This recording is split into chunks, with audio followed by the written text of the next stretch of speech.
আজকে বাগানে ভগবানের সেবার জন্য কি সুন্দর একটা কাঠগোলাপ ফুটেছে। হরে কৃষ্ণ। মহাপ্রসাদের আবার একটা ছোট্ট ব্লগে আপনাদের স্বাগত। কেমন আছেন আমার প্রিয় বন্ধুরা? এই যে এখন সকালবেলা বাগান থেকে পুষ্প চয়ন করে ভগবানের সিংহার সেবা করে নিয়েছি। এখন ভগবানদের আরতি করে নেব।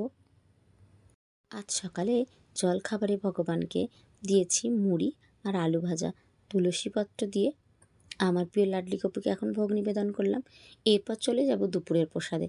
তার জন্যে আজকে কয়েকটা উচ্ছে তুলে নেব গাছ থেকে। চলুন আপনাদের দেখাই।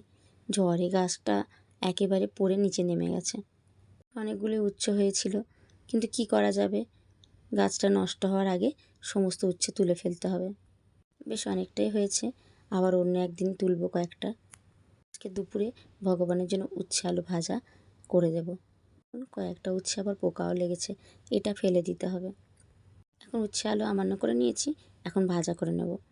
আজকের মহাপ্রসাদে আছে অন্ন, উচ্ছে আলু ভাজা, পটল ভাজা, বরবটি আলুর সবজি, জল তুলসী পত্র দিয়ে দুপুরবেলা ভগবানকে ভোগ নিবেদন করলাম। ছিল আজকে আমার মহাপ্রসাদের ছোট্ট একটি প্রয়াস। আপনাদের কেমন লাগলো প্লিজ আমাকে কমেন্টে লিখে জানাবেন। আর যদি একটু ভালো লেগে থাকে ভিডিওতে একটা লাইক দিয়ে ভিডিওটা শেয়ার করে দেবেন। এখনও যদি আপনারা আমার ফেসবুক পেজটাকে ফলো না করে থাকেন তাহলে ফেসবুক পেজটাকে ফলো করে দেবেন। আপনারা সবাই ভালো থাকবেন, সুস্থ থাকবেন, এই প্রার্থনাই করি। আজ তাহলে এ পর্যন্ত। হরে কৃষ্ণ।